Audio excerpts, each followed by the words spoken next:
ये फरमाएं कि ये जो खबर है कि बिजली पर 10% इजाफी टैक्स, ये आम बंदा रुल जाएगा, आम सारिफ रुल जाएगा, ये कहीं आईपीपीस की पेमेंट के लिए तो नहीं है जो बंद पड़ी हैं? तो जामी साहब, एक तो आपने जो इंट्रोडक्शन रखा ना, this is very very important. देखिए, ये जो बजट की प्रेजेंटेशन है ना, ये उस बैकड्रॉप में है जो आप एक्सप्लेन कर रहे हैं। इंटरनेशनल एंड ग्लोबल एक टेलविंड है, आईएमएफ के साथ एक टेलविंड है, एक मैक्रो स्टेबिलिटी की टेलविंड है, एक पॉलिटिकल एक तरह से स्टेबिलिटी कह लें, या at least everyone's on the same page, pulling in the same direction. इस टेलविंड में ये बजट दिया गया। जो स्पेसिफिक सवाल है, ये जो 10% है, I think authorities sometimes clarify नहीं कर पाती। ये एक इन्होंने ऑलरेडी लिए हुए हैं। 3 रुपए 28 पैसे आज भी आपके बिल में एक डीएसएस, डेट सर्विसिंग सरचार्ज के नाम से एक सरचार्ज लगा हुआ है। ये नहीं है कि ये नहीं लगा हुआ। अब ये करना ये चाह रहे हैं कि कुछ पैसे पुराने वापस करना चाह रहे हैं और नए लेना चाह रहे हैं 1215 अरब।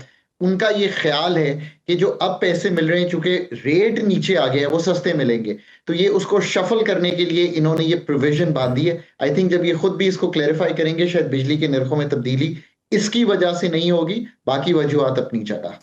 और ये जो दूसरी हमने रखी शर्त कि अगर आप कार्ड से पेट्रोल डलवाएंगे तो कोई इजाफी चार्ज नहीं है, रुपयों में लगवाएंगे तो 2-2.5 रुपये इजाफी फी लीटर आप पे पड़ेगा। ये तो आम बंदा जो मजदूर है, जो बाइक ड्राइवर है, सिक्योरिटी गार्ड है, आम शहरी है, जिसके पास बैंकिंग फैसिलिटी या डिजिटल इकोनॉमी का वो चिप नहीं है, ये तो उसके ऊपर जुल्म नहीं है?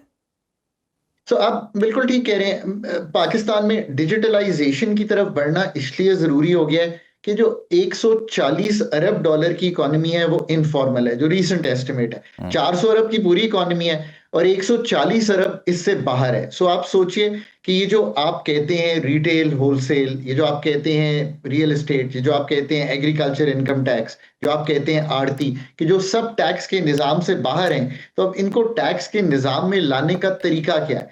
आई थिंक इसको रिवर्स कर देना चाहिए। अगर जामी साहब पेट्रोल डलवाते हैं कैश में, तो वो 78 रुपए पीडीएल दें, यानी कि जो भी रेट है। और अगर मैं कार्ड से पे करता हूं तो फिर मुझे एक छूट दे दें। जैसे आपको मालूम है कि हमने इस वक्त जो रेस्टोरेंट है उन पे यही किया हुआ है, तो मैं कभी भी 18% नहीं देता जीएसटी, मैं 5% जीएसटी देता हूं अपने कार्ड पे। दूसरा ये है कि एक फाइनेंशियल लिटरेसी करनी जरूरी है। कभी हम डिटेल में बात करेंगे। रास्त क्यूआर कोड, बैंक चैनल्स, ये जो चेक्स हैं, डेबिट कार्ड्स हैं, आसान अकाउंट्स हैं, आहिस्ता आहिस्ता इकोनॉमी को मूव करना पड़ेगा हमें इस तरह की चीजों पर हम अभी भी एक प्यूनिटिव माइंडसेट में हैं कि अगर आप ये काम नहीं करते तो मैं एक्स्ट्रा चार्ज करूंगा। मैं ये कह रहा हूं कि आप मुझे ये कहिए, अगर आप करेंगे तो मैं आपको एक रिबेट दूंगा, और नहीं करेंगे तो फिर मैं आपको वही रेट लूंगा जो इस वक्त है। सो आई थिंक ये थोड़ी सी चीजें हैं जो बजट में अभी आसानियां पैदा करने की तरफ जाना चाहिए।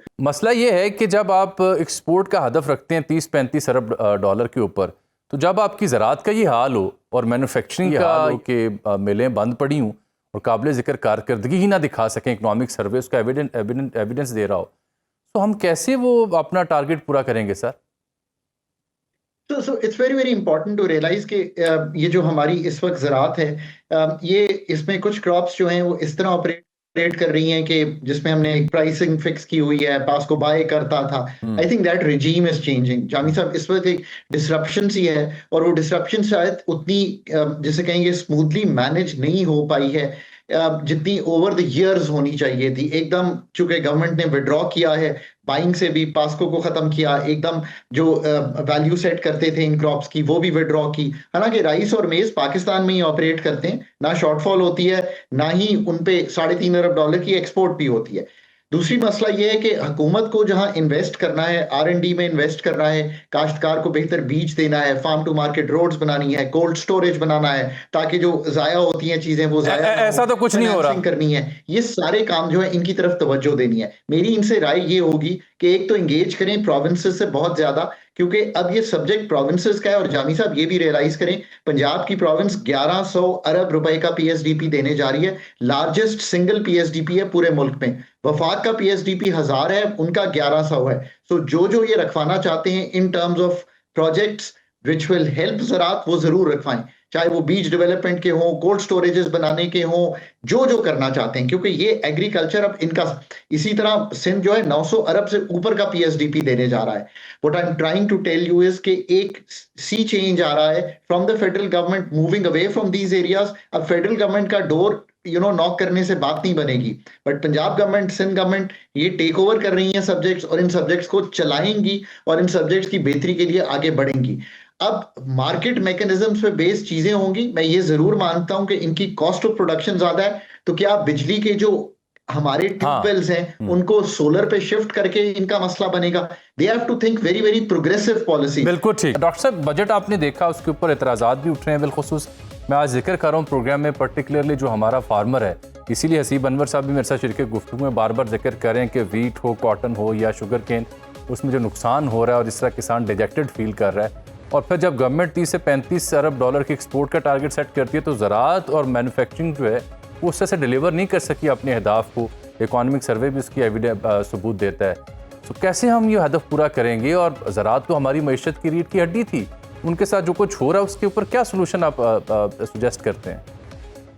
बिल्कुल जावेद साहब, आपकी तशवीश बिल्कुल बजाय। हम सबकी ये तशवीश है कि पाकिस्तान जो एग्रीकल्चर कंट्री के तौर पे मशहूर है और इसमें कोई शक भी नहीं, उसकी अगर मेन क्रॉप 13.5% से ज्यादा अगर वो शॉर्टफॉल आ रहा है, जिसका मतलब है हमारे यहाँ फूड इनसिक्योरिटी बड़ी तेजी से आगे आ रही है। और यही फूड अगर हम इंपोर्ट करेंगे तो इंपोर्ट बिल हमारा बढ़ेगा। और दूसरी तरफ हम ये देख रहे हैं कि किसान जो है वो बार बार एक बात का जिक्र कर रहा है कि हमें जो हमारा खर्चा है, जो हमारी मेहनत है, वो अगर नहीं मिलेगी तो ज़ाहिर प्रोडक्शन और डाउन होगी।